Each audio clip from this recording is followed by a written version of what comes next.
Minto, it's you. I was looking for some dull Admiralty official. Yeah, and a guard of honor, and your usual crowd? Yes, and you better have a pretty good reason for landing me like a smuggler in this little hole. Bear up, Bearman. Best respects, my lord. Aye! Pocket on. Stand by. Give way together. And you cannot fool crowds, especially not English ones. They'll find out that I've landed. Head straight for London. Aye, my lord. You have changes of horses? Up. Good. We're due at the Admiralty in the morning.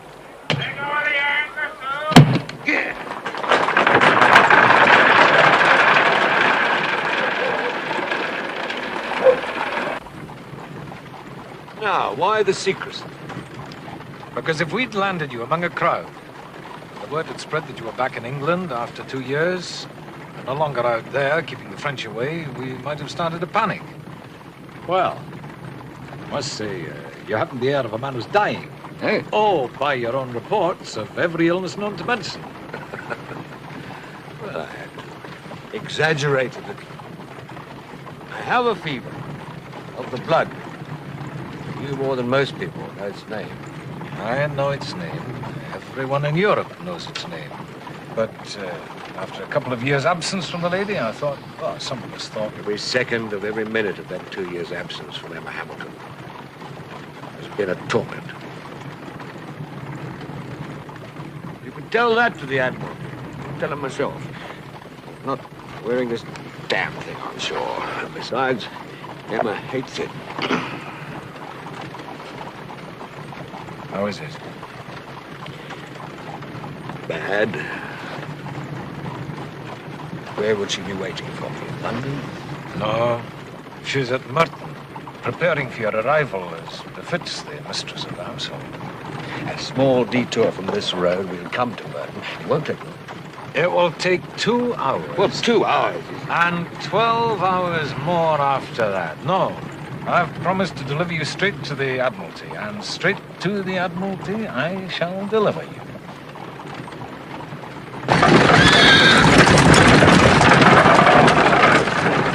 Lord Nelson, it is my pleasant duty to extend to you the Lords of the Admiralty's fervent thanks and heartfelt congratulations on your most recent operations.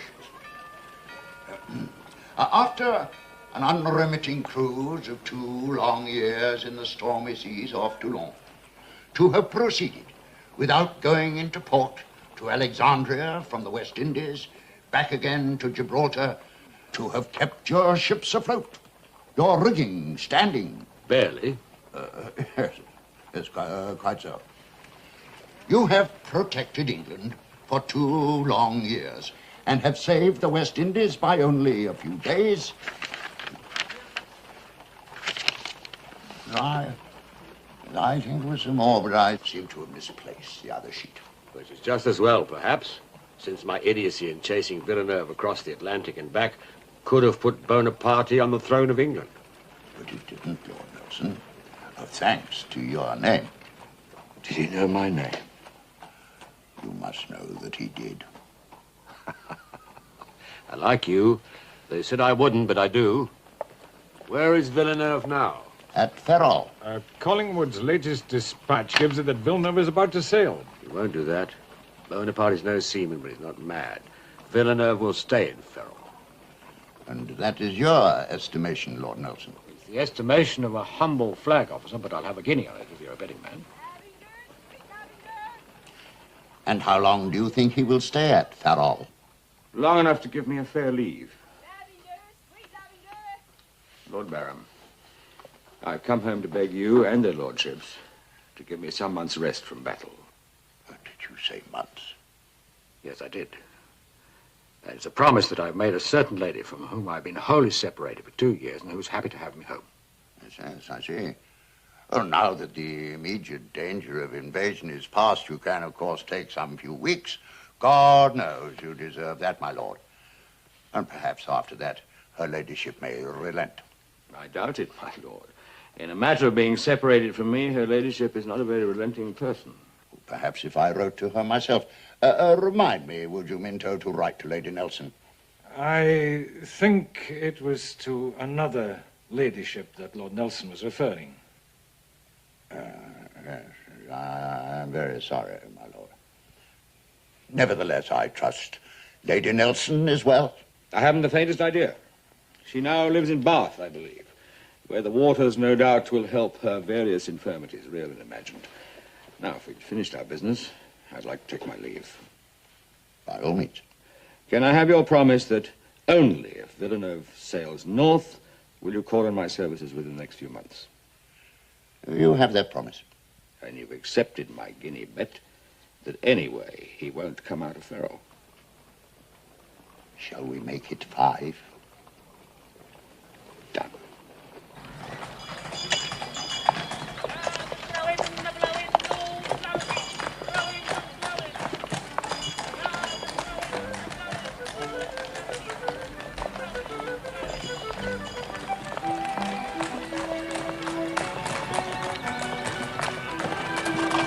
Lady Nelson, a most pleasant surprise.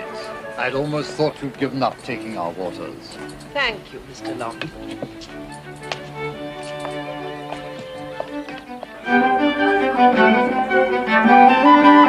Very good place for the Viscountess Nelson.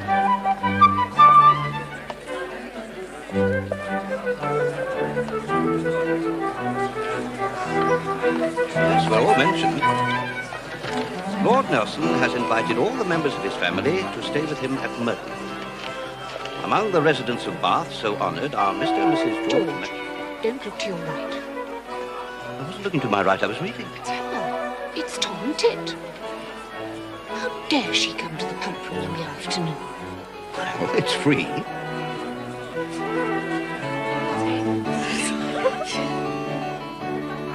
Oh, she saw that. So did the whole pump room. Go on reading. Aye. Who leave on their joyous expedition to London tomorrow morning. Their young son, George Matcham Jr., nephew to Lord Nelson, who must surely count himself the most fortunate boy in England, leaves next Saturday to join them.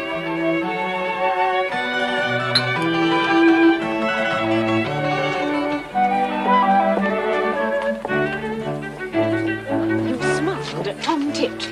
She smiled first. Oh, I told you about that. God knows it's hard enough that we should all be living together in the same small town, but whenever you meet her, George, what you must do is to treat her as if she didn't exist. I hope you do consider yourself the most fortunate boy in all of England. Oh, yes, I do. Will Lady Hamilton be at Clarges Street? I don't know, dear. Will he be at Clarges Street? No. You see, George, for him to stay with her at Clarges Street would hardly be proper. But she stays at Merton. Merton is your uncle's residence. Lady Hamilton stays there as his guest. Why can't he stay at Clarges Street as her guest? Don't speak with your mouth full, dear. Sorry. And why can't he? And don't ask foolish questions either. Father, can you tell me? No, frankly, George, I can't. Since they live openly together at Merton. Oh, don't call it that. What? Openly or together? Together. George might get quite the wrong impression. Together implies something. It implies together. That's how they live. I'll explain it all to you later, George. We must go now. Yes, Father.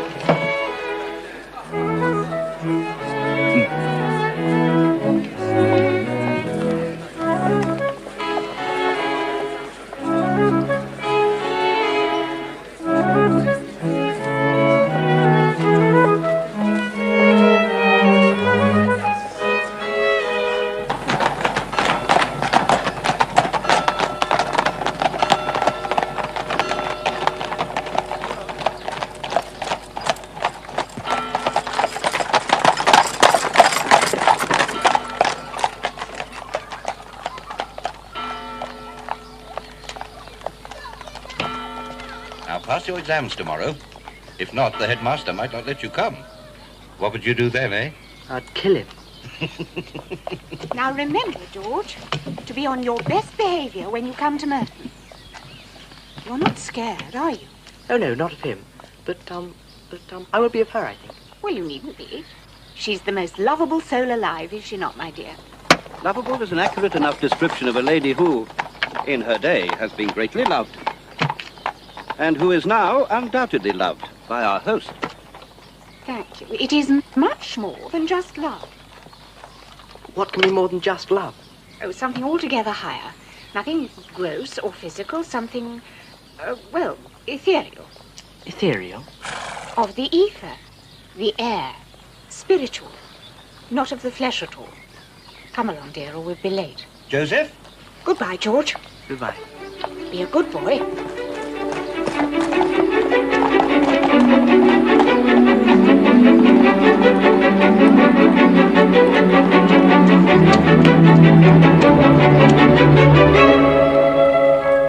Hello, Master George. Hello, Emily.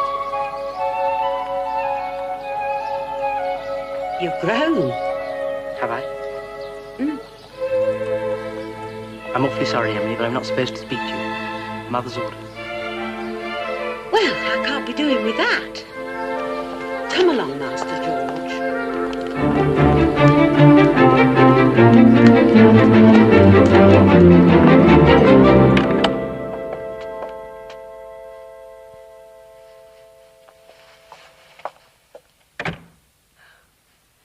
Thank you for coming, George. Oh, please, sit down. I thank your ladyship, but I would rather stand. I won't insist. But if you could call me Aunt Frances, as in the old days, it might make our talk less formal. Yes, Aunt Frances.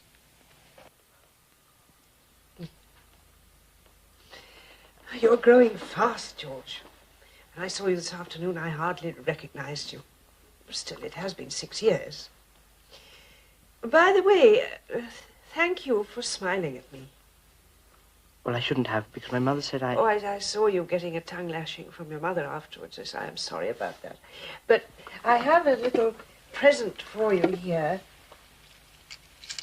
to make up for it. £6? Remember, I gave you no Christmas present these past 6 years. Go on, take it. What do you want me to do for it? When you come back from Merton, I should like you to write me a letter telling me everything, every smallest thing about my lord, how he is, how he looks, everything he says to you that you can remember. That's all. That's not much, is it? No, isn't that a bit like spying? I only want news of my husband. Is that so wicked? And about Lady Hamilton. No, it's not about Lady Hamilton. In fact, George, I forbid you to write one word about Lady Hamilton. Good. Now, I want to know especially, how is his good eye? Does he still get those terrible headaches? And is his arm less painful? And the cough that was so terrible? He may not even talk to me because, I've only seen him twice in my life, and that was when I was small. Oh, he'll talk to you, George. He loves young people. And a kinder, a gentler man never lived.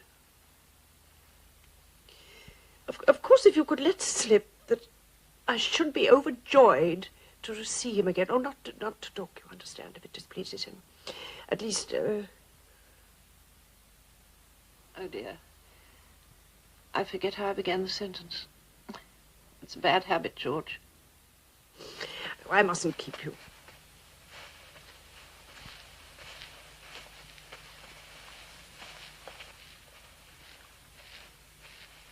Goodbye, Aunt Frances.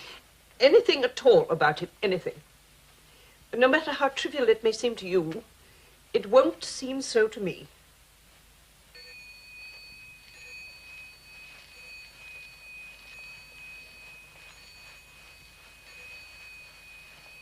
What did you do?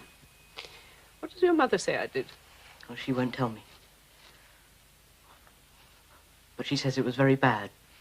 Perhaps it was. Well, what was it? I made him choose. Well, that's not bad. It was bad for him. Oh, no. Now, let's change the subject.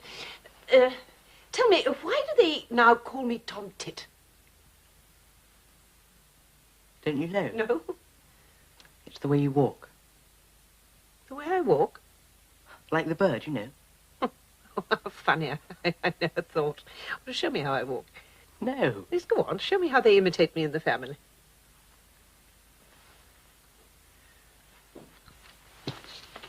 Oh, my old rheumatic-y legs. Most bird-like, I see. I never guessed it was my walk. Is there anything you want? Shall I call Emily? Forgive me, George, and forget it.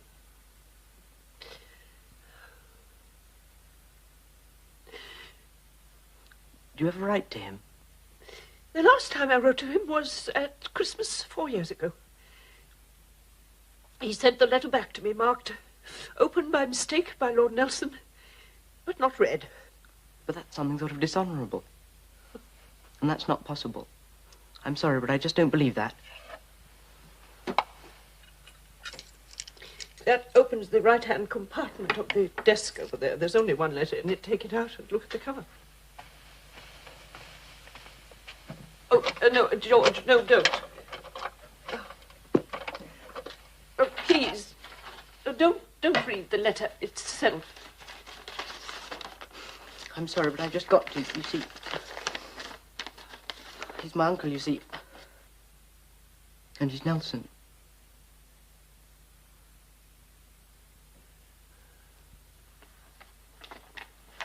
this all? There wasn't another sheet with a postscript saying that Lady Hamilton's a whore or something? No, dear George. How fond I could have been of you, had I only been allowed to. No, there was no postscript about Lady Hamilton, and there would have been little point in reminding him of the profession unkind people say she once followed. You're not trying to get me to believe that Lady Hamilton was... I don't think anyone says Lady Hamilton is a whore now. It would be good to think she were.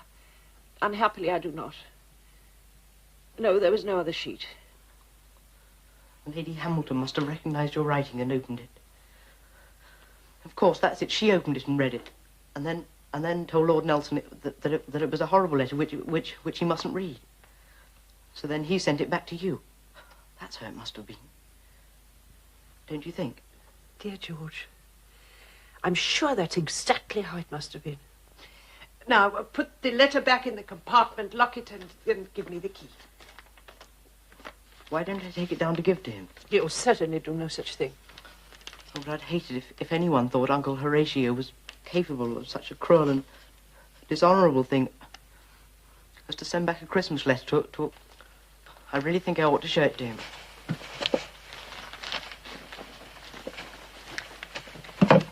Now, forget about it, George. And just remember him as the kind of man he really is, as I do. Goodbye, George. It was good to see you again.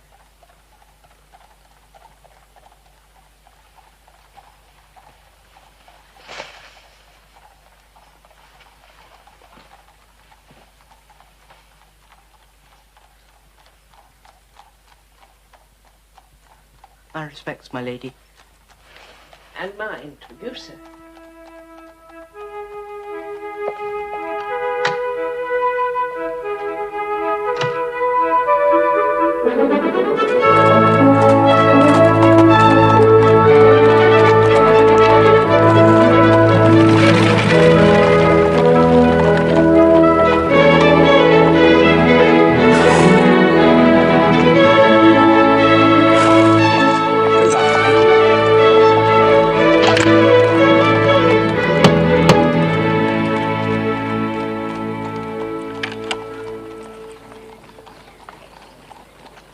Good morning. Good morning. I believe I'm expected. I'm Master Matcham. Oh, yes. Come in, come in. Lord Nelson out now. But I tell Lady Hamilton you here, eh? You wait here. Bello, bello, aglione.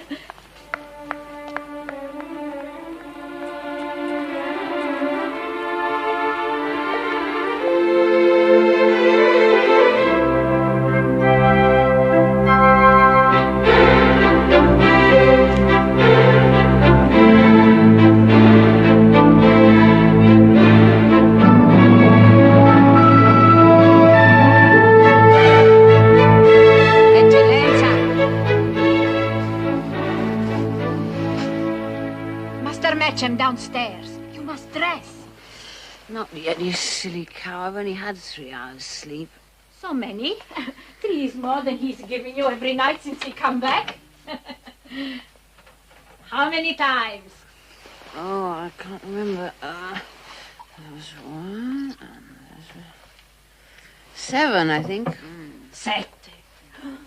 Mamma mia, che so cose pazze. Gesù, Gesù. Another Yeretzi and he would have burst. Pah! Con cognac? Naturalmente.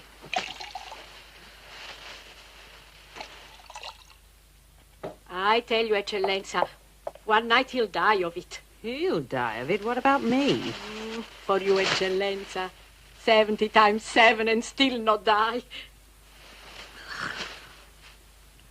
You are an impertinent cow, and I don't know why I bother to keep you.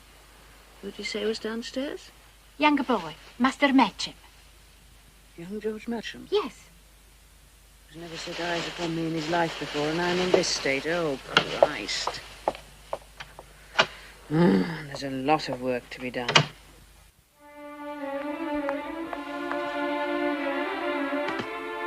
Lady Hamilton will see you in her bed. Come.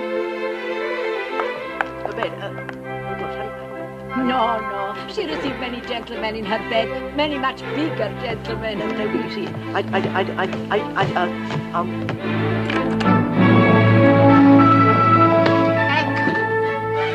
My dearest little George Matcham, come here, let me give you a kiss. Oh, my, aren't you handsome? There's even a touch of my Nelson about your forehead. In 5 years, I'll make him jealous of you. Well, it's a joke, George. Oh, all the world knows there's only one Nelson for me, and that's my Nelson. Hey, Francesca. At 7 times a night. Outside, zita cretina. You must forgive Francesca, George. She's from Naples. Whereas, you know, my late dear husband, Willem, was our ambassador, God rest his soul. Oh, bugger it, all over the bed. What was I saying? I think it was something about your maid. Oh, yes, Francesca is a Neapolitan. And her manners at times are a trifle peasant-like. This is a medicament prescribed by my doctors for a plaguey migraine that affects me of a morning from time to time. What's in it? A variety of ingredients. All of them most efficacious, I do assure you.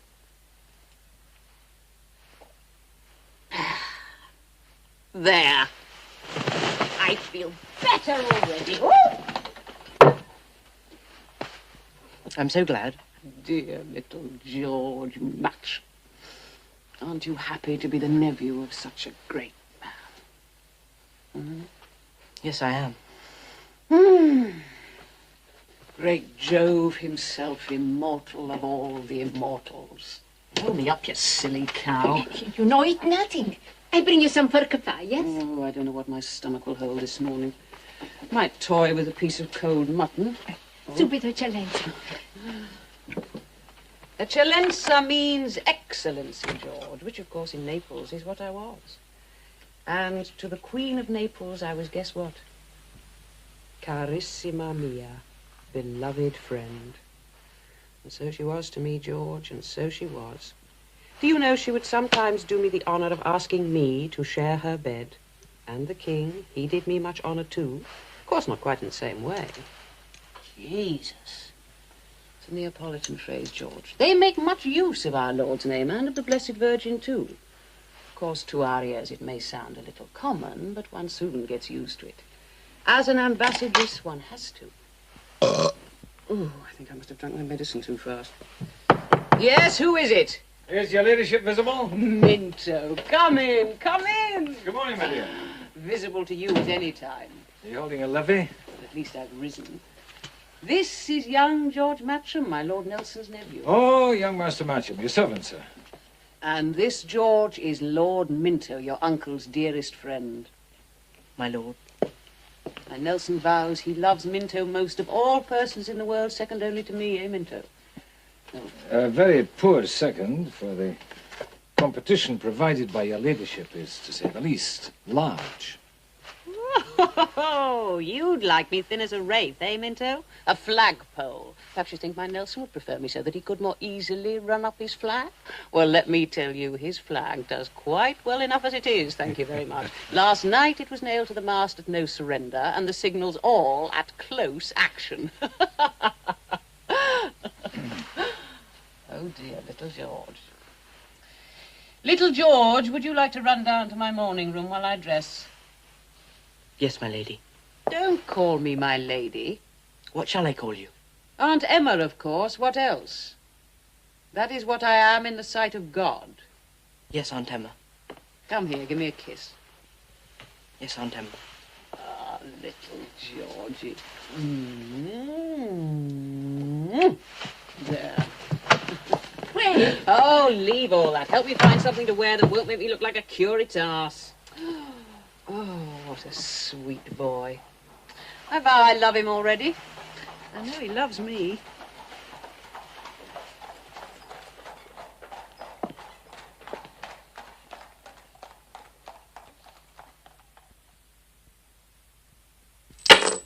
my bet, Lord Barham.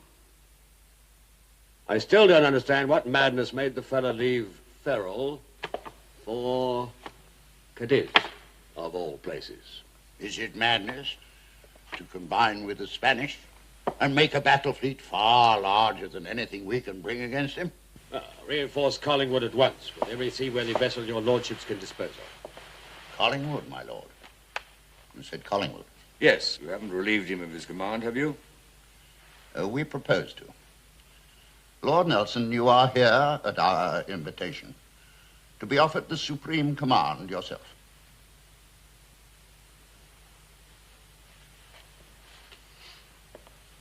My lords, I'm deeply honored. What did you say? He said he's deeply honored. I must nevertheless refuse. As the First Lord should have told you I must. How so, my lord? Because you made me a solemn promise that only if Villeneuve sailed north would you call on my services. Oh, that promise was given before the present situation was known. It was nevertheless a promise. And on account of it, I gave the same promise to a certain lady. If your lordships have any further business with me, you will find me at Merton, at least for the next few weeks.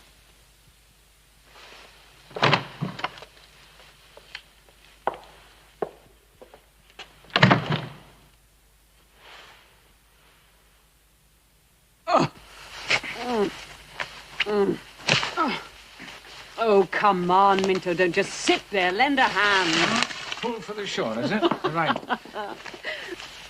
Oh, where were you last night? The court ball, I suppose. Yes, yes. I was surprised not to see you there. It's a poxy lie. You knew we wouldn't be asked. Oh, an oversight, surely. Oversight my arse. They won't have us at any price. I don't mind for myself. I do mind for him. 2 years away.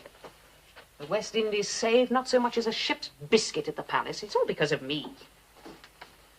Still, it'll take more than a snub from those Hanovers to separate us. And it will take more than all you meddling politicians, too. Meddling, my lady? Do you think I don't know what goes on in your Lords and Commons? How the devil can we separate Nelson from that Hamilton bitch?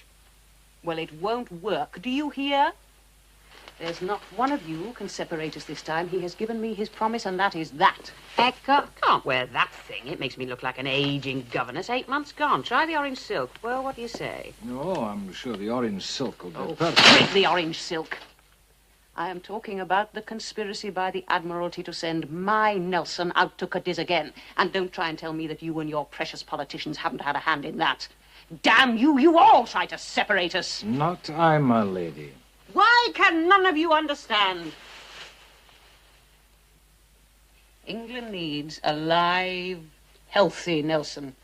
Not a Nelson broken and sick and half dead from longing. That Hamilton bitch. Perhaps I am. But I'm the woman he wants and who can make him happy. Neapolitan ape. The one with the frills, with less up here. They all like a bit of titty-fallow. That you have enemies in certain circles, I know.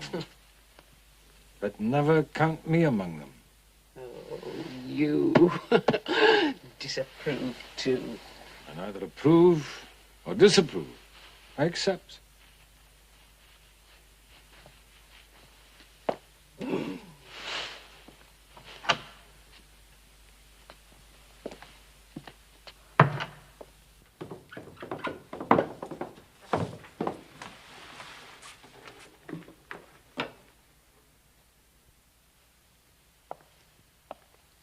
Au revoir, Master Matcham. I shall be seeing you at Merton. Yes, my lord. Good.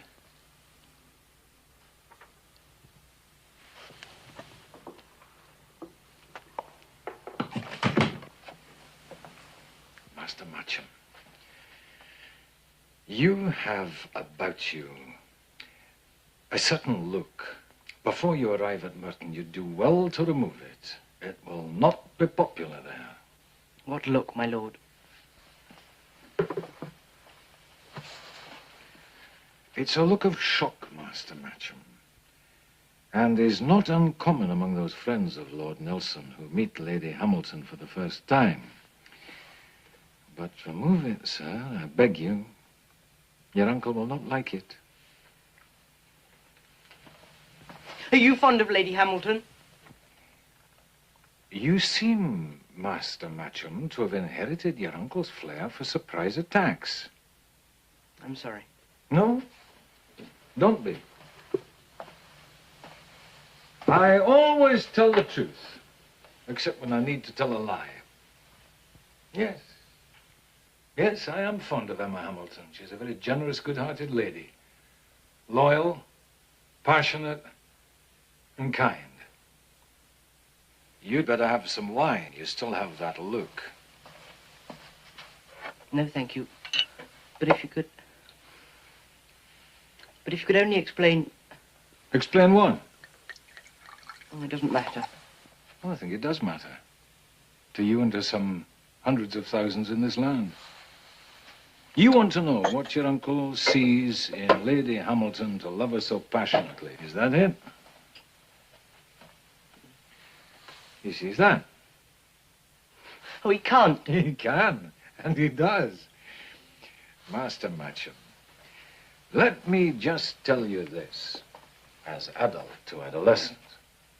That question, what does one person see in another person, has been asked since the beginning of time, and will be asked to the end of it.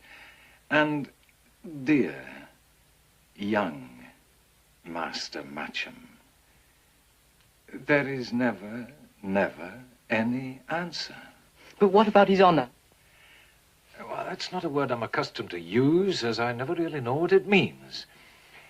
It would appear that you've been seeing your Aunt Frances in Bath. How did you know? Oh, when people start talking about honor, it usually means they've done something they're ashamed of themselves. Have you been seeing your late aunt? She's not late. She's alive, and that's the trouble. Master Matcham, you have the gift for telling a profound truth with a minimum of verbiage. Therefore, and thank God for it, you'll have no future in politics. Yes, your Aunt Frances is still alive. Tell me, when you saw her, were there any tears? She cried the way I've never seen anyone cry before in my whole life. Not a grown-up, that is. She cried from deep, deep down in herself. It was terrible. And I'll never forget it as long as I live. You must forget it, Master Matcham. For your own good and everyone else's. In fact, I urge you to obliterate the incident utterly from your touching, but as yet undeveloped mind. Forget it, Master Matcham.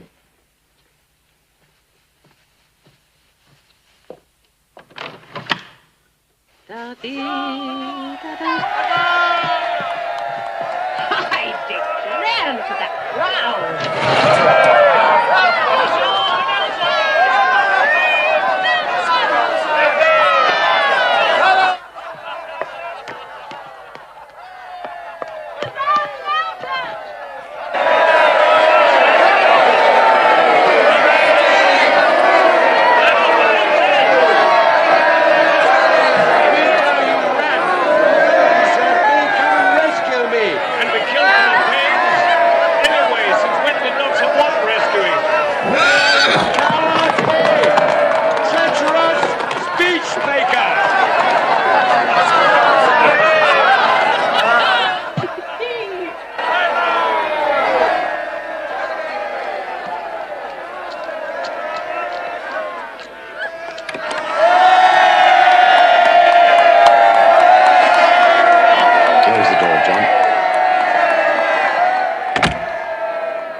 Promise? Did you doubt me? That poxy Admiralty, I always doubt you. Did you tell them you wouldn't go out again? Yes, ma'am. And I've so displeased their lordships that perhaps I'll never be asked to go out again.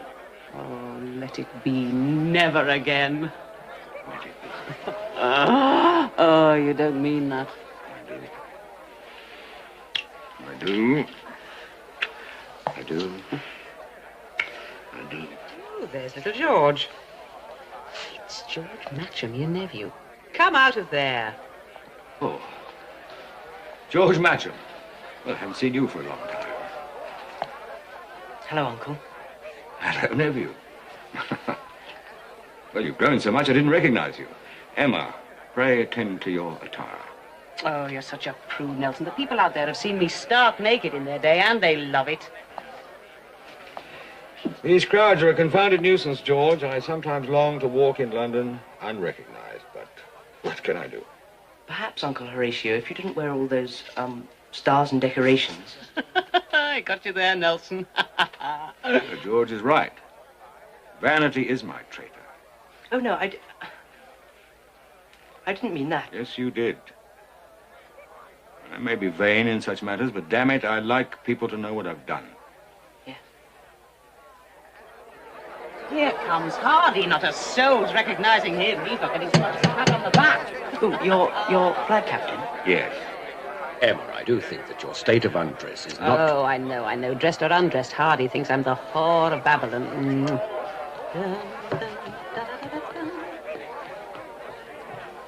All right, John. It's Captain Hardy.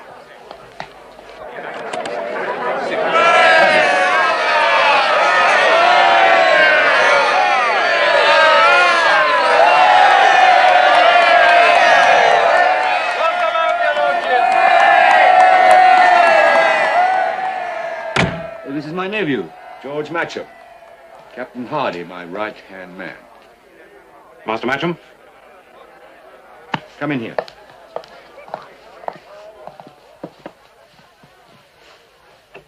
Wouldn't you rather be alone? No. You've come from the Admiralty? Yes.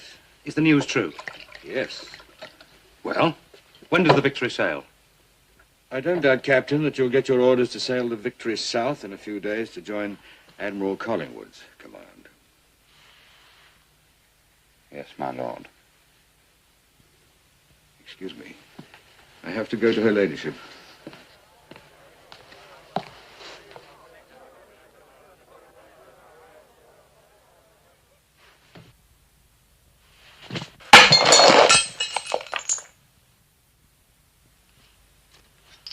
Forgive me, Master Matcham. I've never cared for French wine. I prefer rum. Wouldn't you know it, there isn't any. What kind of an admiral's lady is it that doesn't keep rum? Nothing but foreign muck. Oh, here's something. Gin. A whore's drink. In the circumstances, quite suitable, don't you think?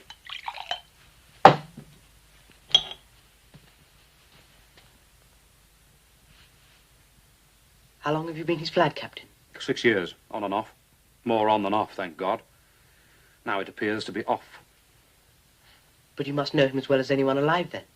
Yes, I suppose I do. Well, let's say I know the man at sea. The man ashore, that seems a different matter. In your view, Captain Hardy, is a man called great for what he is? Or for what he does? Take King Arthur, for instance, because people You say mean take your uncle, don't you?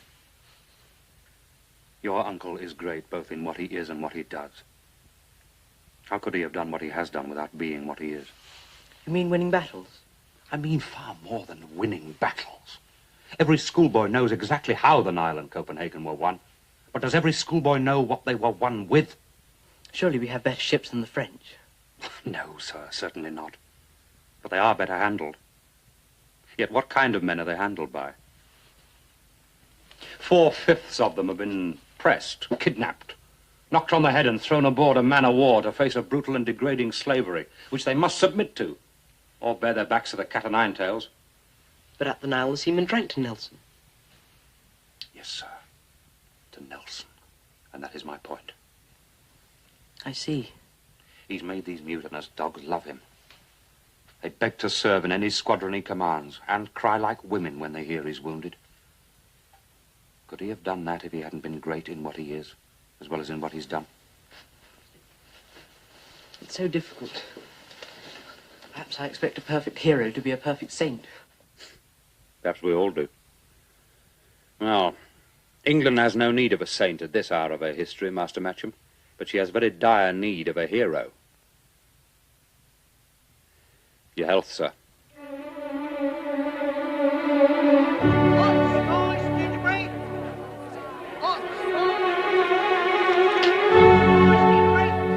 not ready yet, my love. Very nearly, my dearest. You know, I always want to look my best for you, and that takes time. The carriage is at the door. Are the servants in the hall? Si. And tell them to open the doors as a signal to the crowd. Subito, eccellenza.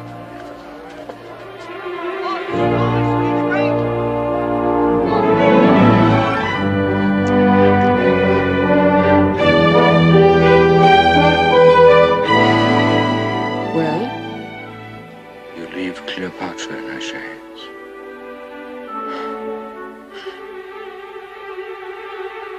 Oh, no more of that. I'm too arranged. Stand to the door. They must be coming down.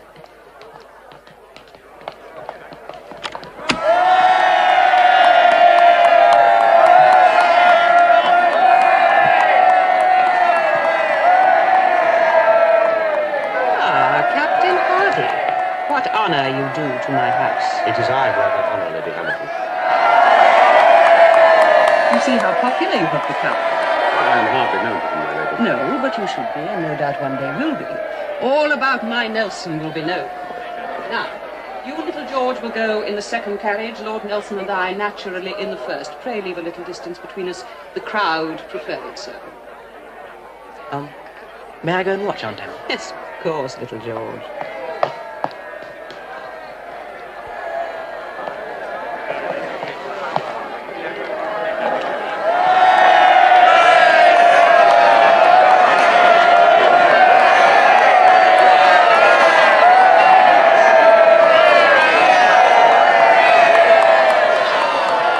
Don't she look a sight for a widow in mourning? Good Fido, good doggy, holly a mistress.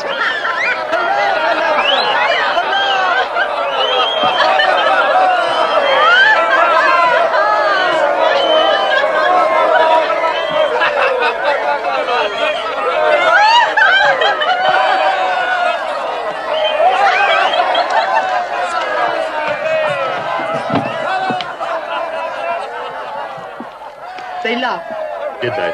Yes, they laughed. You must have heard. They laughed at Nelson. With Lady Hamilton.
Ladies and gentlemen, I'm happy to tell you that her ladyship has consented to give us one of her little entertainments tonight, after dinner.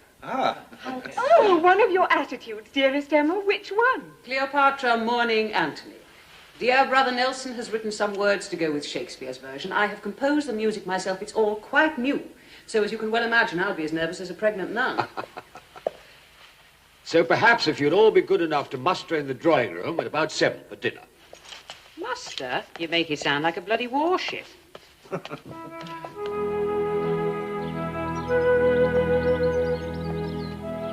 it is so good to be here at Paradise Merton. Our home for eternity, eh, Nelson? I was thinking of something a little longer than eternity.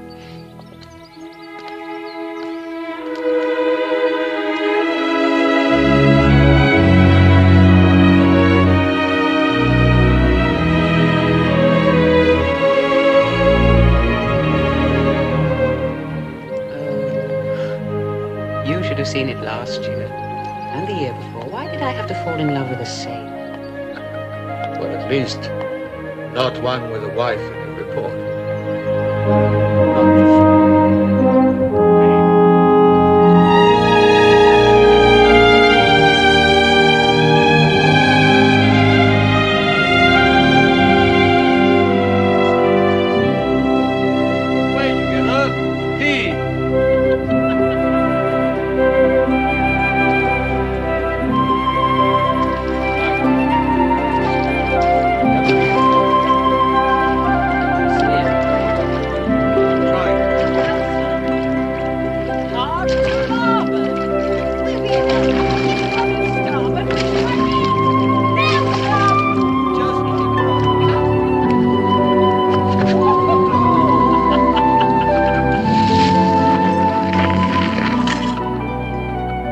Well, really, the world's greatest sailor, and what do you do?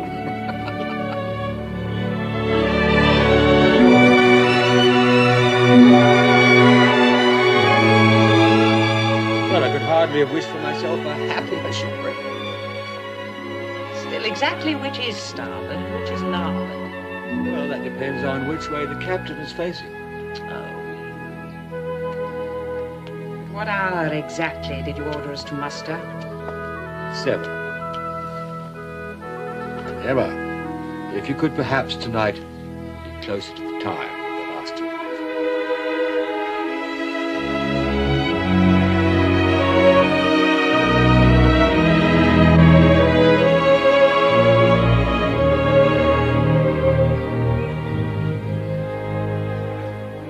I'm glad that he's well.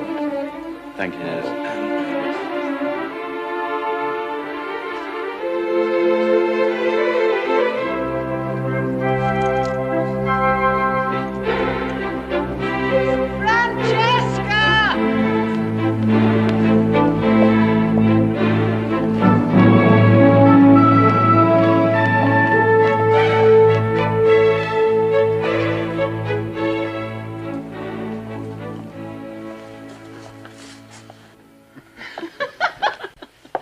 Good evening.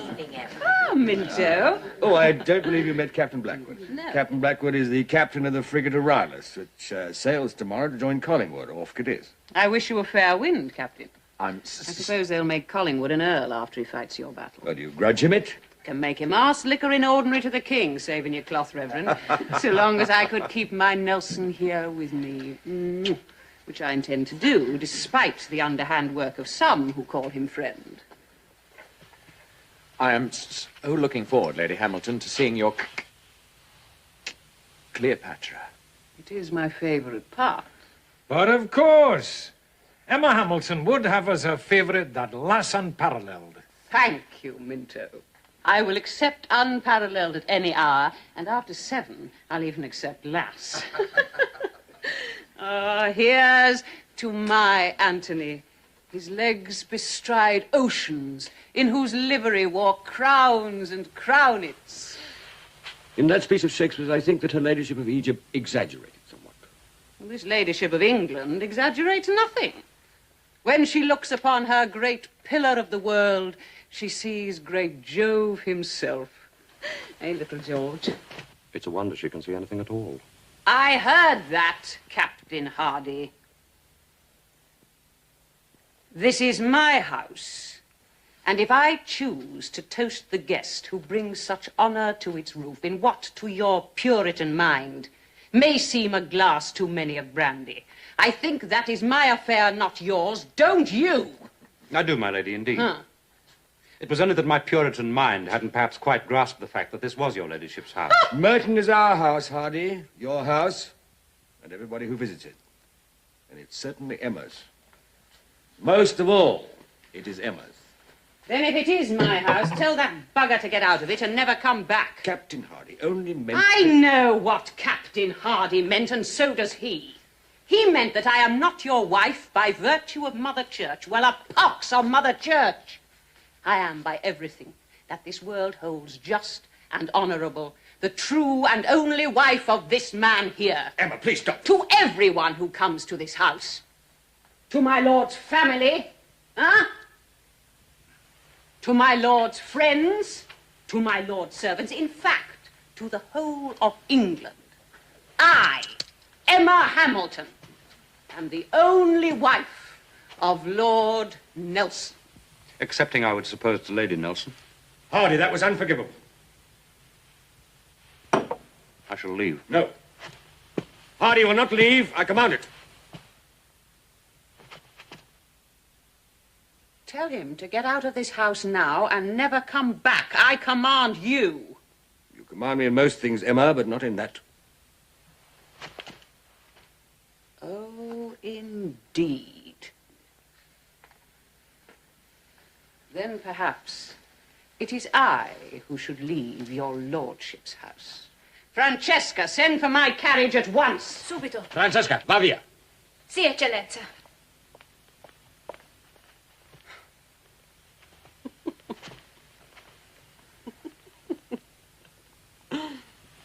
Dinner is served, milady.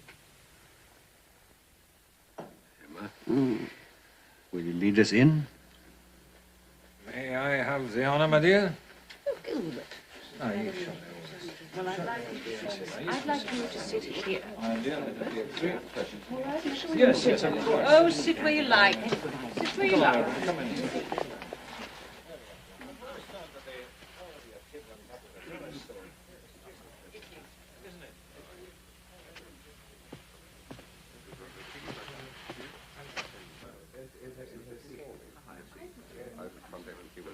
Hardy, another 2 ships there.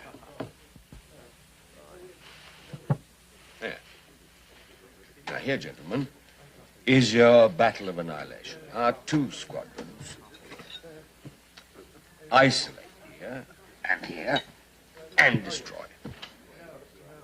That's the suggested plan of battle, Blackwood, that your frigate will carry tomorrow to Admiral Collingwood. I'm indeed most... Yes, yes. Nothing less than total destruction. We must have those Frenchies in Boulogne stranded there forever, and Bonaparte is staring at the Dover cliffs in a high old imperial rage. Bravo! Great Nelson. The immortal himself has spoke. The immortal has spoke only ordinary common sense. You've just sunk half the French fleet. Poor old buggers. Hardy, what do you think of that? It's far too risky. Risk is the essence of every battle I've ever fought. Of course it is. Risk is the essence of all great battles won by my Nelson. This victory, if it is won, will not be won by your Nelson, my lady. I am not talking to you, Captain Hardy. Had you forgot? I beg your ladyship's pardon. I had thought that a kind of peace between us had been concluded at the first course. Never.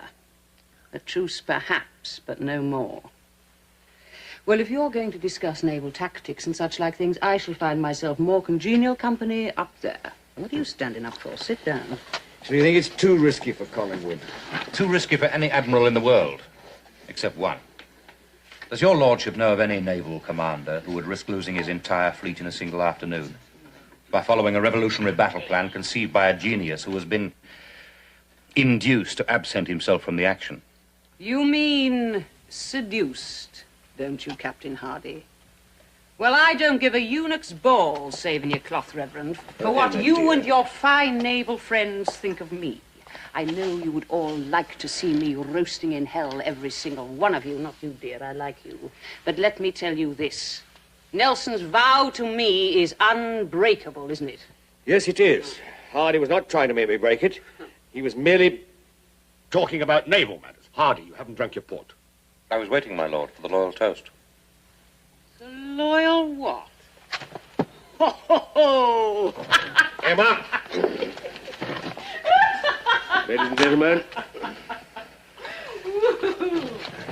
I don't drink to the court that insults you and me. You know that, Nelson.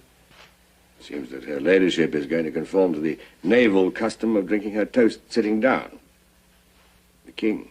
The king? The king. God bless him. Don't give a fig for that old lunatic at Windsor. Or his German bitch of a queen. Here, little George, catch. Oh. Shade too much brandy for good bowling, but I make a very handsome cricketer. Eh, little George? Emma, you would apologize to Captain Hardy and Captain Blackwood for what you've just said about the King and the Queen. Because they have sworn a vow of loyalty to his old lunacy? Yes? And vows of loyalty are such sacred things, are they not? Yes. More sacred, I don't doubt, than vows made to certain persons in bed. Perhaps you would be happier in Tom Tit's bed than mine. Emma, you're making a spectacle of yourself in front of strangers. There's nothing in the world I hate more than that. Bugger off. Apologize to Captain Hardy and to Captain Blackwood. All right, then. Captain Blackwood. Captain Hardy, I apologize. You really are the most enchanting creature.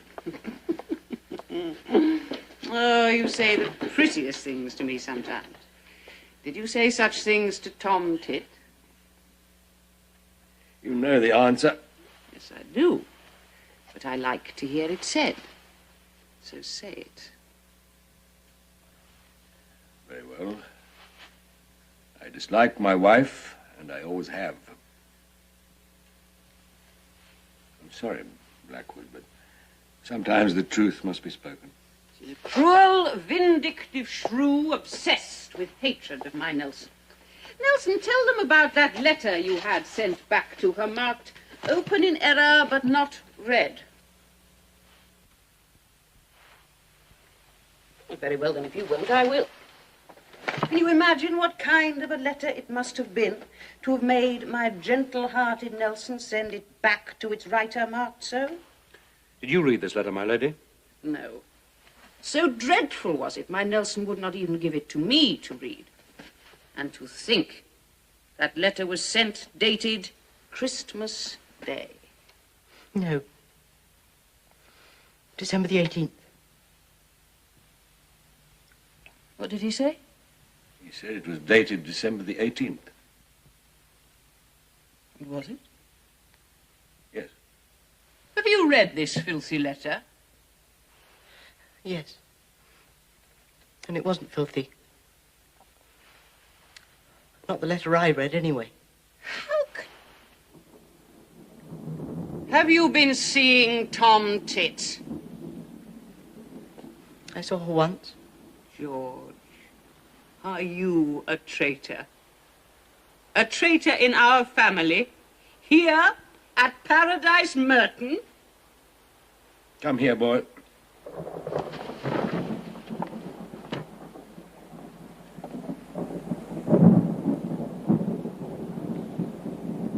Why did you go and see her? Because she asked me. She showed you that letter. She let me see the envelope and what was marked on it. She didn't want me to read the letter itself, but I did. Because I said you couldn't possibly have known what was written on the envelope. Why did you say that? Because I thought that no man could do such a cruel, dishonorable thing to his wife. Least of all you. So, as I thought your honor was involved. Jesus. Go on. I read the letter. And I hoped to read the sort of letter that Lady Hamilton has just spoken of. But I didn't. It wasn't like that at all. It was a kind letter. I don't remember all the words. There was something about finding you a comfortable, warm house. Go to your room. Oh, Uncle, please tell me that was not the letter you sent back to your wife. Go to your room at once. Catch him. Take him to his room and see that he's locked in. Yes, Horatio. Not to his room. Out of this house tonight. Send him back to his friend, the bitch woman of Bath. I still give the orders in this house, and I expect them to be obeyed. Take him to his room and lock him in. Yes, Horatio. The rest of you, please go to your beds. Not going out in this. It's boring. By your leave, my lady. Lady.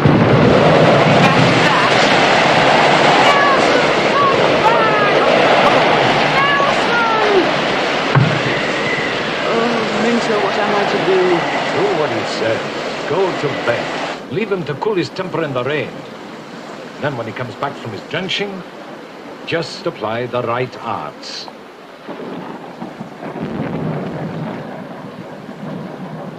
The right arts. When those arts fail, the world will end.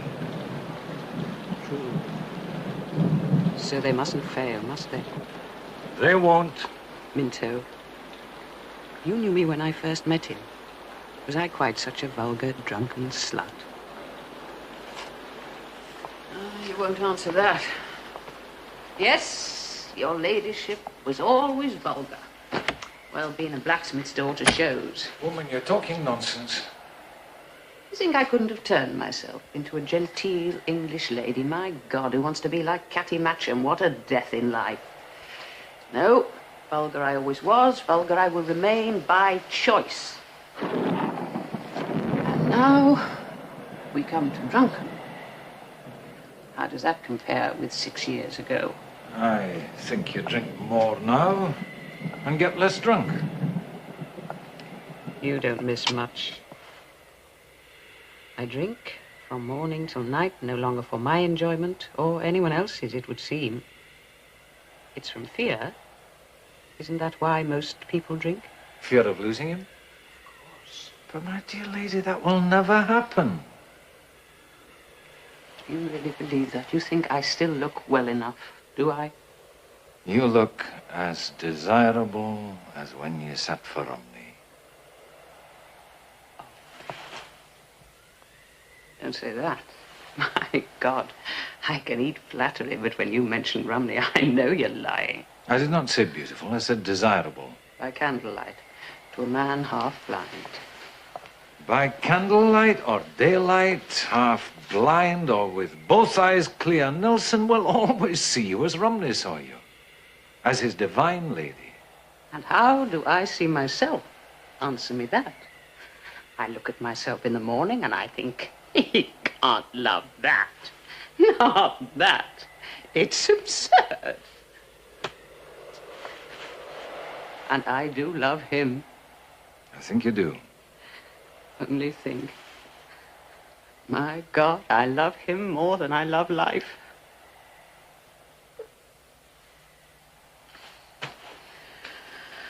Oh, Minto, you go to him.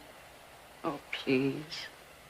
He's thinking of her, and that's bad. It's always bad. You go to him. As your ladyship commands.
Young eyes usually see the truth of things through a distorting mirror.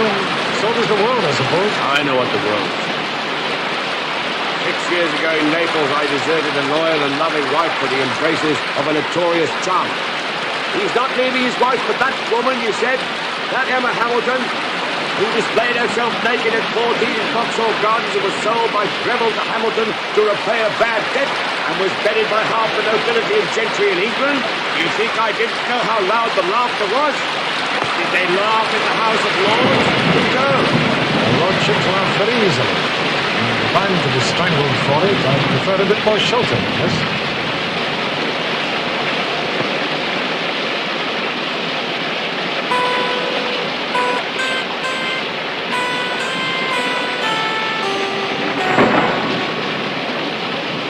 Ladyship's private signal.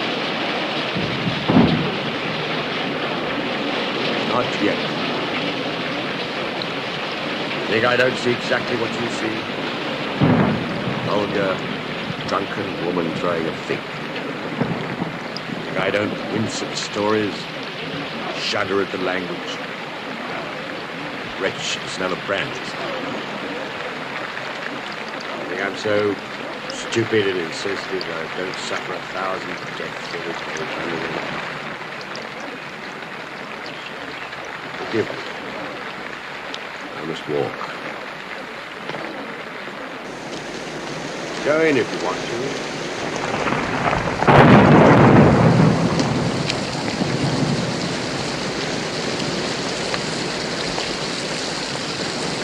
I was jeered at in class. I think I can understand why. No, you don't. All you understand is the tragedy of a love unsuitable to a national hero. A man who wins your victories for you. But there's no tragedy, no. Promise you. I'm still content with my lot, and that's enough. You can call it an obsession if you like. I love her. And I want her exactly as she is. Good night, my dear. Dear friend.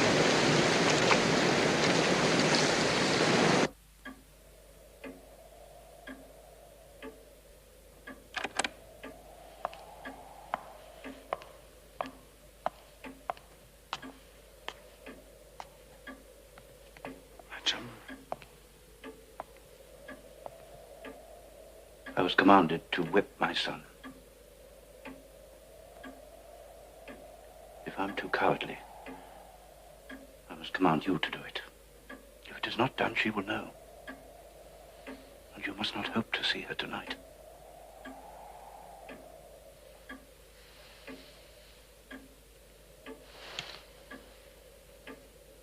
The key to his room. All right, Matcham. You go to bed.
Well, am I to be the first to talk? I've nothing to say. How was Lady Nelson? I'm happy. I'm sorry you should have seen it. Did she talk much about me? With love, I suppose. noble, resigned, forgiving love. What did she say? She said you were the kindest, gentlest soul alive. How easy it is for her to find the right words. And she doesn't mean them. Oh, yes, of course she means them. She has no reason to invent them. And she can write them, too, as well as speak them. For instance, George, Bath, the 18th of December, 1801. My dearest husband, it is some time since I've written to you. The silence which you have imposed is more than my affection will allow. In this instance, I hope you will forgive me for not obeying you. One thing that I omitted from my letter of July that I have now to offer you for your accommodation is a comfortable and warm house. Do, my dear husband, let us live together. I can never be happy until this event takes place. Let everything be buried in oblivion. It will pass away like a dream. I am, most sincerely and affectionately, your wife. You see, George, I did read it. And sent it back. Yes. Aunt Frances must have done something really dreadful to you once. She did. What? She wrote that letter. Perhaps you'll understand better one day. No, I'll never understand it. Never. It was a kind, loving letter. Many cruel acts are done out of love and kindness. Perhaps most, George. Oh, dear God. Must I explain? Yes, you must. Is it so important to you? The most important thing on earth. Very well, I'll try. It won't save my honor that you guard so carefully. Oh, don't make fun of that. I won't.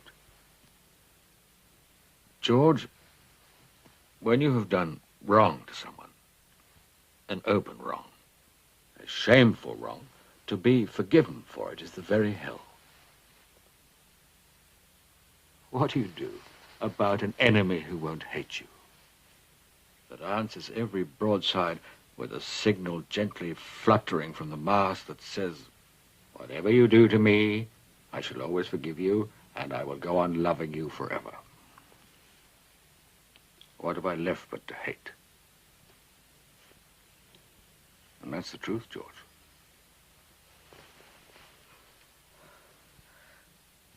But why must she be an enemy? Because she declared war. How? She made me choose. But that's not war. It was to me. Anyway, don't think I resent your alliance with her. There's no alliance. I must take your side. Why? Now you know what a shameful fellow I am.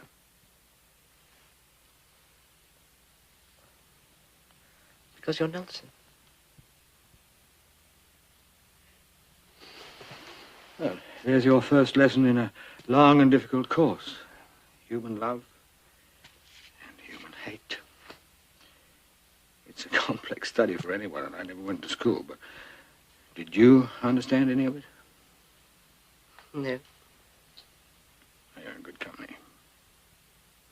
Now, if you'll oblige me with the use of your pillow.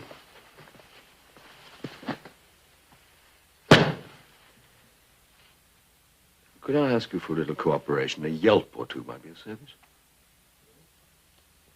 No? Very well. Now let this be a lesson to you, sir, that you'll never forget. I'll have no more treachery under this roof. You have both insulted me and gravely offended Lady Hamilton.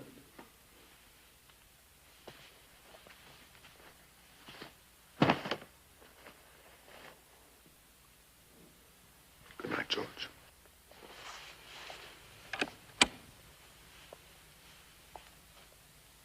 Good night, Uncle. Perhaps one day we'll both understand.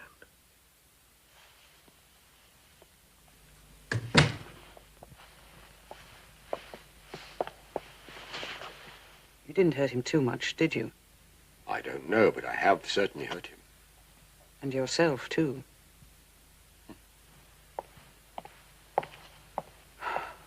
Oh, my Nelson, I do shame you sometimes. The culprit most humbly begs your forgiveness. Emma, there's no one here. Your Emma has most grievously offended, and does most humbly submit herself to your lordship's great will. You know my will. Whether it's great or not is another matter, but it's certainly unquenchable.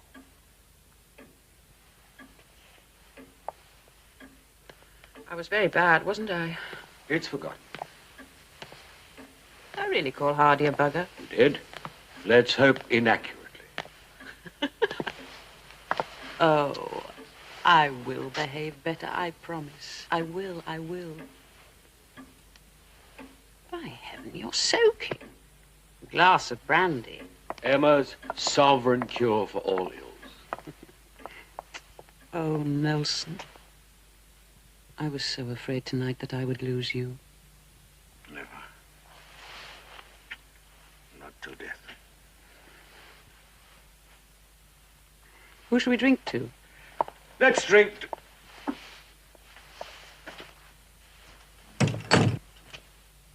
to Emma and her Nelson.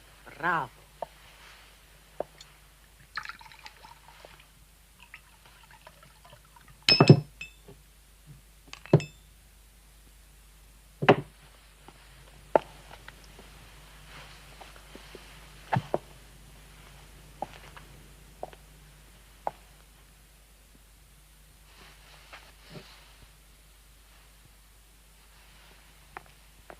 Oh, you've spoiled your pretty plan. Yes.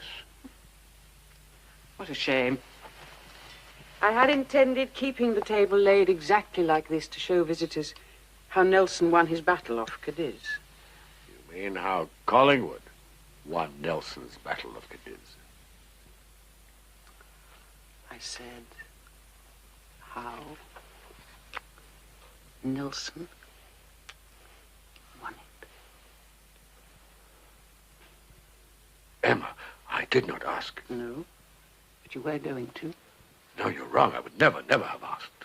Well, you'd have called me my lady a little more often.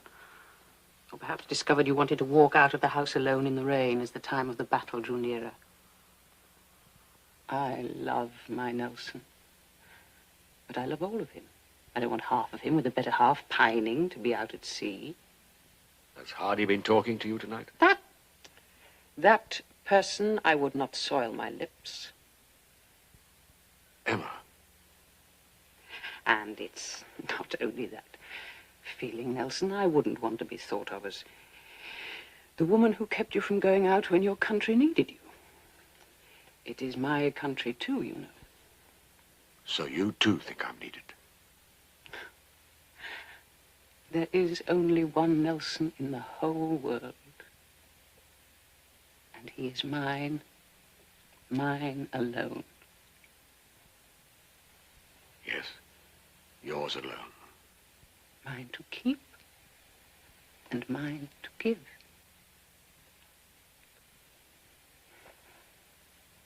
Promise me one thing this time. Take care. Don't leave your Emma alone and deserted. I'll do everything in my power to see that you're not alone and deserted. And this, I solemnly vow before God. Well, you're very good with vows, and you do your best to keep them.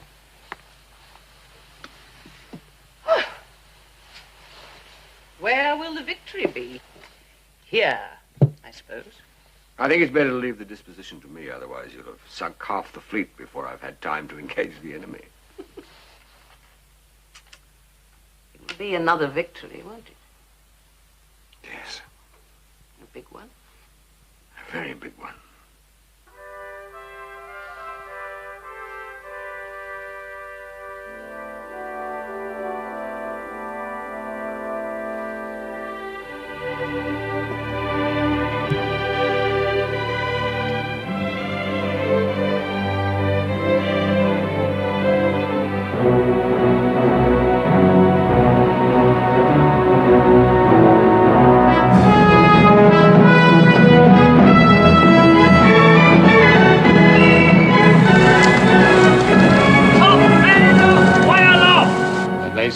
masts coming over the horizon, they'll see what they think is our line of sail. I'll hoist no signal that betrays to them it's also our line of battle. Except one. A little signal to amuse the fleet. You'll excuse us, gentlemen, but the order's been sounded to prepare ship for action. Well, gentlemen, I think that's all. You'd better rejoin your ship. There is one question, my lord. At our conference last night, you agreed, did you not, that the Victory should not be the first into battle? Villeneuve flies his flag in the Bucentaur. According to the rules of the search, he's my prize, nobody else's. I take it we're all agreed on that. The enemy is sighted, my lord. Good, gentlemen. To business. May God bless our endeavors. Captain! Yes, my lord? 5 hours I've watched you trying to pass me in your damn Temeraire. When we come to battle, I'll thank you to keep to your proper station. Yes, my lord. And what is that? Behind me.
Un seul citoyen amiral. Ça ne veut rien dire.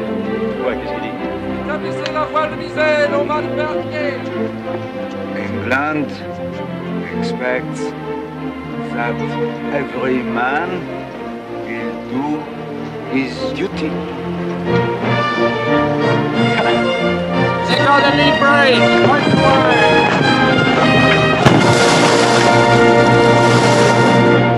May the great God whom I worship grant to my country and for the benefit of Europe in general a great and glorious victory. May no misconduct in anyone tarnish it. May humanity, after victory, be the predominant feature of the British fleet. For myself individually, I commit my life to him who made me, and may his blessing lie on my endeavors to serve my country faithfully. To him I resign myself and the just cause which has been entrusted to me to defend. Amen. Amen. Amen. Blackwood, why aren't you aboard your ship? I stayed, my lord, in case you should after all decide to fly your flag in a frigate. Fiddle. I beg pardon, my lord? I said fiddle. The frigate was for Collingwood. You'd better get on board yours and carry her well. Aye. My lord, will you please reconsider? The Victory, if she is first into battle, will have the weight of 4 enemy battleships against her, alone and unsupported. You make it 4, do you? I make it 5. Will you at least keep your personal promise to me and wear a plain coat? I see you presume to send for it. May I assist your lordship into it? Don't you trust me, Hardy? No, my lord. No, later.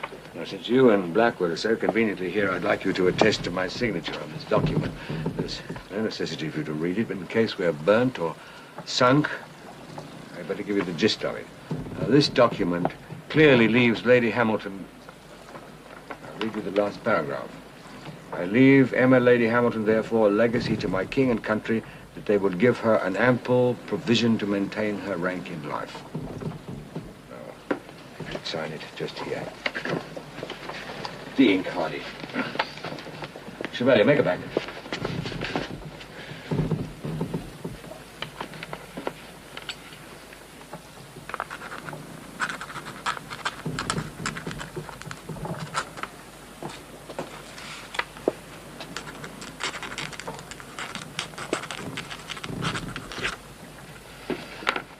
Thank you, gentlemen. All right, Chevalier. Goodbye, Blackwood. Goodbye, my lord. And may I wish your lordship the most complete and crushing victory ever won. Well, if it's to be, it'll be no more than I've planned. But God will decide all. Thank you, gentlemen.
Stockings and shoes for the battle, Mr. Clavell. Easier for the surgeons.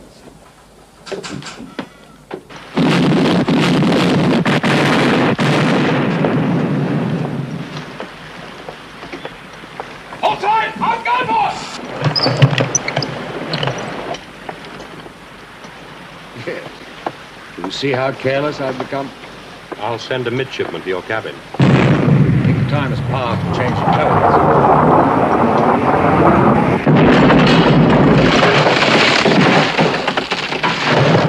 Bad gunnery. They'll be firing at each other next. Some time before we can open fire, so we continue our walk.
Ready, sir.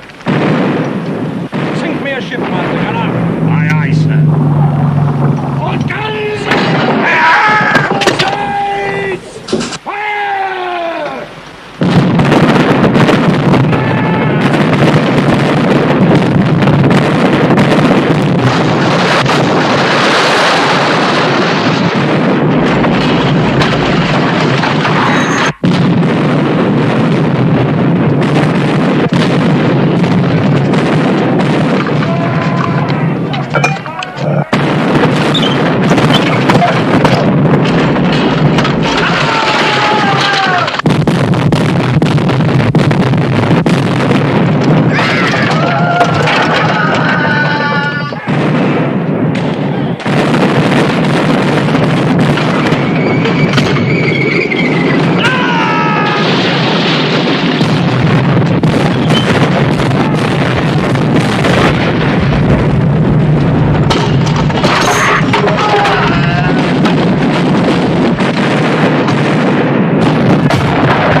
No. Yes. My backbone is shot through. Best cover these up. The man mustn't know. That plain coat might have been.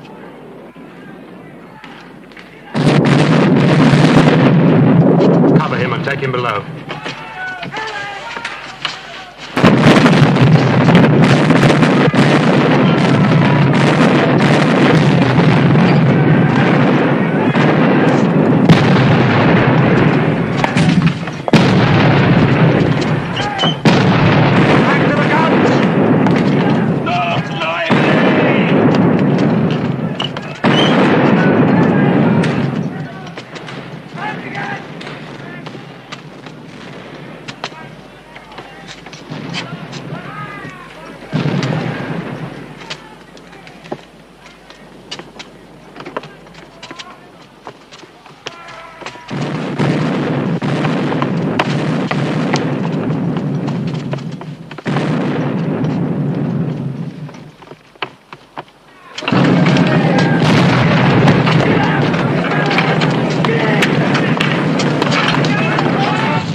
Done for, Doctor. You may save other lives. Just send for Captain Hardy. He's here, my lord.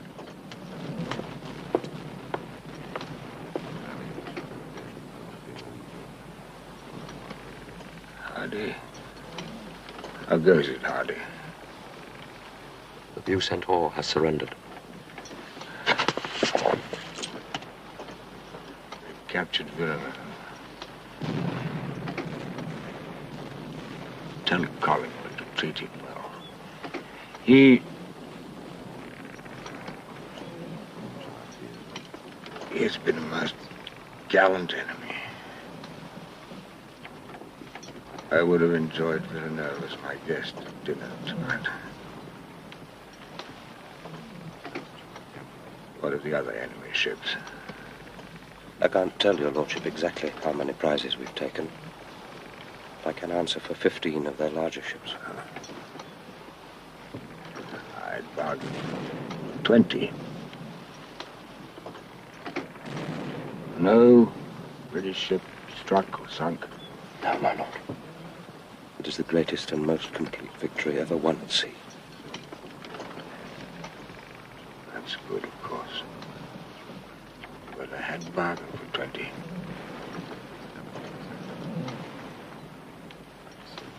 Hardy. Thank God I have done my duty. For which, much more than you will ever know, you should thank my darling Emma.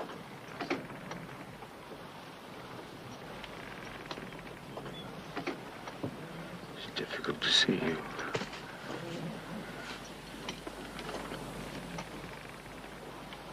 Kiss me.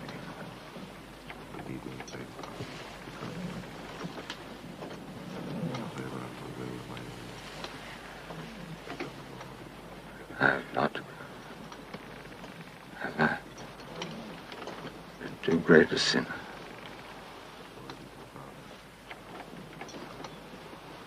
Too great.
I have been entrusted with dispatches which I brought by the fastest frigate in our fleet.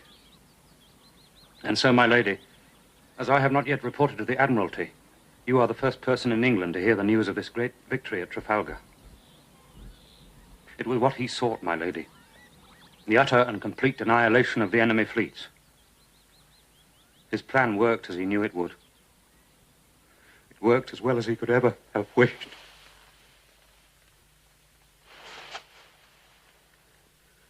Forgive me, my lady. I have more to tell. I know you have, Captain. I know what other news you are bearing to the Admiralty. How? Who has told you? No one has told me, for no one needed to. I knew when he left I would not see him again alive. How else, if you are Nelson, can you leave this life except at the moment of your greatest triumph? Did he suffer much pain? Some, but not much. Of that I can assure your ladyship. I was with him at the end.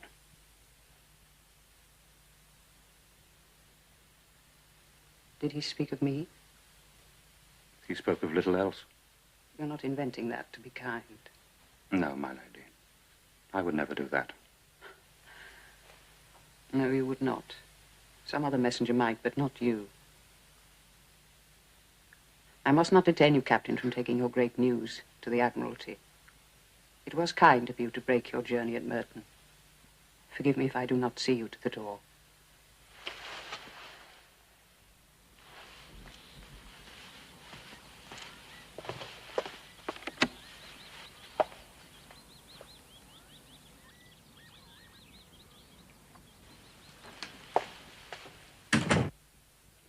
To the Right Honourable, the Viscountess Nelson.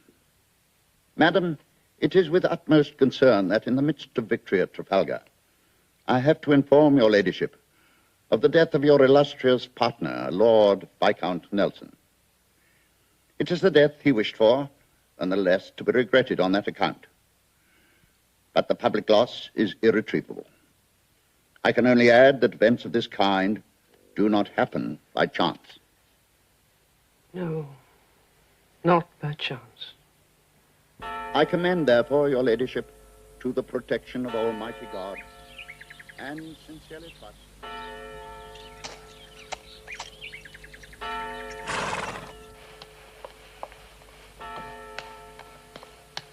Lady Hamilton, she says she will see you. But please, oh please, Lady Nelson, it would be so kind if you go. For a whole week she is not well. Not see visitors. Lady Nelson? Lady Nelson? Or is it Countess? I hear they made him an earl after his death. Anyway, this is indeed an unexpected pleasure. Pray forgive the attire. It was all I could find in my wardrobe of mourning. I never could abide black. Lady Hamilton, I have come for one purpose only, to bring you some news that you may, in your grief, find of some comfort. My grief? What about yours? It can hardly be as great. 6 years is a long enough time to grow accustomed to a loss. You never did lose him. You never did quite lose him, don't you know that? I would ask your ladyship, your countess-ship. Oh, and I did so want to be a countess. I'm a snob, you see. I always have been. I would invite you into my drawing room had the creditors not already taken out all the furniture, but if your ladyship should require refreshment. No, I thank you. Well, you will forgive this ladyship.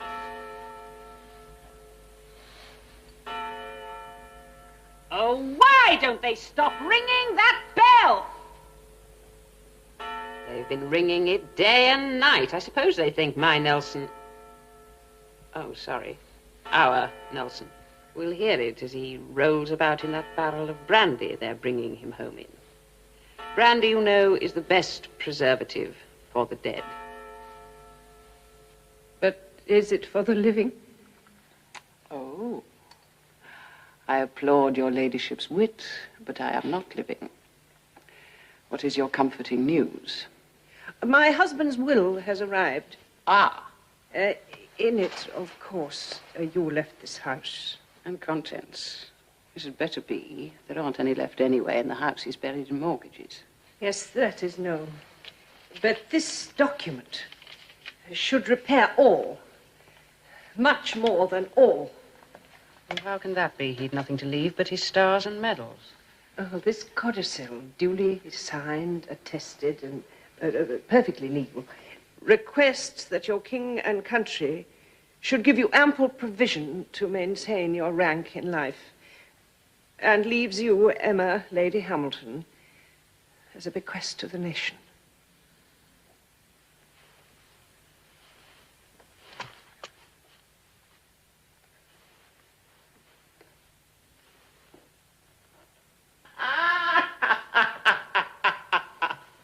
A bequest to the nation? Me? Oh, God. I'll die of this. Can you just see me in Westminster Hall on a plinth, or at Windsor sitting on a throne between the King and Queen with a plaque saying, "Here sits Emma Hamilton, the late Lord Nelson's whore." My poor Nelson. What a baby he was. You really think there would be the slightest chance? I give you my word that I personally will do everything in my power to see that my lord's last wishes are met. I believe you will. I can't think why, with me, I'd have torn that thing up. I don't think so. Nothing I have heard about you has indicated anything but the most wide and generous nature. Wide and generous. A whore, that's all. A whore who stole your husband. My husband left my bed for yours. He was bound to leave it one day for somebody's. I've understood that for a long time now. Why should we quarrel? Because the bed happened to be yours. You must have hated me, didn't you? Yes. Just as you hated me. You're a good woman. And the good has triumphed at last. Is there any triumph for either of us? What will happen to you? Well, debtors' prisons aren't that uncomfortable these days. There's always this. I might even cheat my creditors. Be a race, anyway. Good health. Let me keep this. Can always sell the signature. I wonder, Lady Nelson, as a matter of idle curiosity, which of us will be the better remembered 100 years from now? You, I suppose. I'll just be the figure of fun. Well, the figure of fun is going back to her bed. Oh, why don't they stop that bloody bell? Can I help you? No. Thank you for coming down. I mean that. Oh, Jesus.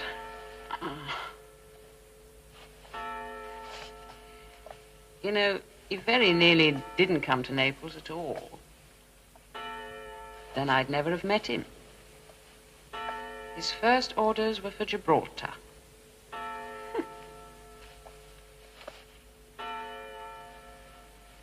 It's a funny world, isn't it?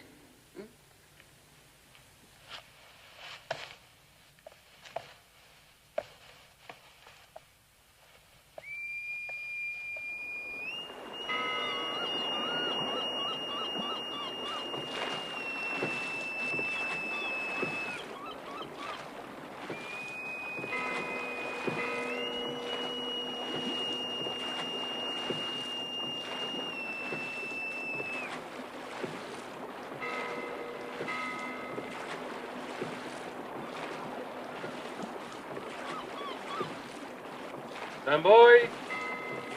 Hawthorne!